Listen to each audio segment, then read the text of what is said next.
Well साथी नमस्कार तपाईहरुलाई स्वागत छ तपाईहरुलाई मेरो न्यू लाइभ स्ट्रिममा। तपाईहरुलाई सबैलाई जानकारी नै होला टी20 वर्ल्ड कप 2026 श्रीलङ्का र भारतमा आयोजना भइरहेको छ। हिजोबाट गेमहरु स्टार्ट भइसकेका छन्। यदि थाहा छैन भने म तपाईहरुलाई जानकारी दिन चाहन्छु कि सबैभन्दा पहिले हिजो पाकिस्तान बेनाम नेदरल्यान्डको भएको थियो, जसमा रस्साकस्सियो गेम भएको थियो एकदमै हैन। लास्ट ओभर तक म्याच गएको थियो, एकदमै रोमान्टिक म्याच भएको थियो, जसमा लास्टमा पाकिस्तानले जित्न पुग्यो, 3 विकेटको मार्जिन निकाल्न सक्यो। र त्यसपछि भएको थियो वेस्ट इन्डिज भर्सेस स्कटल्यान्डको गेम भएको थियो। त्यो पनि एकदमै टक्करको गेम भयो हैन।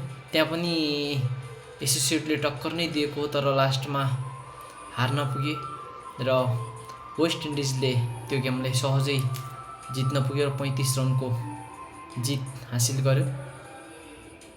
त्यसपछिको थर्ड म्याच त्यो भन्दा झनै रोमान्टिक भएको थियो, जुन म्याच ऐतिहासिक ग्राउन्ड वानखडे स्टेडियममा भएको थियो मुम्बईको, जहाँ इन्डिया भर्सेस युएसए गेम भएको थियो। एकदमै फर्स्ट युएसले टस जितेर इन्डियालाई ब्याटिङको निम्तो दियो हैन। त्यसपछि यति राम्रो टक्करको म्याच भयो कि तपाईहरुले हेर्नुभयो भने थाहा पाउनुभयो होला, हेरिसक्नु भएको होला कस्तो भएको थियो म्याच भनेर। 160 को टार्गेट थियो हैन। इन्डियालाई आछु बनायो। आछु भन्दा नि के भन्ने तपाईलाई, 8 रनमा 1 विकेट। जो हिटम्यान, जो विश्वकै सबैभन्दा उत्कृष्ट ब्याट्सम्यानलाई मात्र 8 रनमा आउट, डकआउट, 0 रन हैन। सोच्नुस्, विश्वको नम्बर 1 ब्याटर्सलाई त्यसरी आउट। त्यसपछि सेकेन्डमा हैन, त्यसपछि ओपनिङमा आएको सेकेन्ड हाम्रो ईशान किशनलाई 45 रनको टोटल संख्यामा दोस्रो विकेट जान्छ। 3 नम्बरमा सूर्यकुमार यादव आउँछन्, उनी टिक्छन्। 4 नम्बरमा तपाईको त्यसपछि शिवम दुबे आउँछन्, तिनी पनि 46 रनको टोटल स्क्वायर भनिरहेको छु म तपाईलाई। 46 मा 3 विकेट हुन्छ इन्डियाको। त्यसपछि त्यसैमा 46 मा 4 विकेट हुन्छ, 72 मा 5 विकेट हुन्छ, त्यसपछि 77 मा 6 विकेट हुँदै अगाडि बढ्छ। तर एक छोरबाट कप्तान इनिङ खेलेका हुन्छन् सूर्यकुमार यादवले, जसले गर्दा 49 बलमा 84 रनको नट आउट इनिङ खेलेर टोटल स्कोर 160 पुग्छ।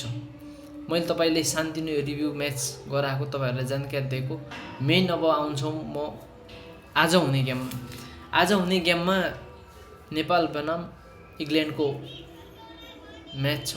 त्यसै वानखेडे स्टेडियममा तपाईलाई जानकारी गराउन चाहन्छु कि यो म्याच 3:15 स्टार्ट हुनेछ नेपाली समयअनुसार। इन्डियन समयअनुसार 3 बजे स्टार्ट हुनेछ यो गेम।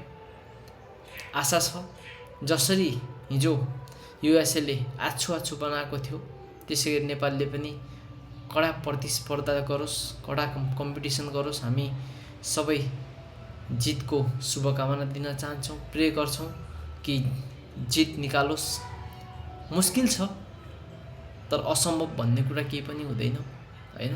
त्यही भएको कारणले गर्दा हामी आशावादी छौँ कि हाम्रो टिमप्रति हामीलाई विश्वास छ। 101 प्लेयरहरू छन्, वर्ल्ड क्लास बोलरहरू छन्, वर्ल्ड क्लास ब्याट्सम्यान छन्, अलराउन्डर छन्। त्यही भएको कारणले गर्दा टक्कर देला भन्ने हाम्रो विश्वास छ। मन टाइम हुँदैन होला, त्यही पनि म तपाईलाई साँझ त्यसको रिभ्यू म्याच लिएर आउने नै छु। त्यतिन्जेलको लागि बिदा दिनुस्। स्वस्थ रहनुस्, मस्त रहनुस्, व्यस्त रहनुस्। Thank you.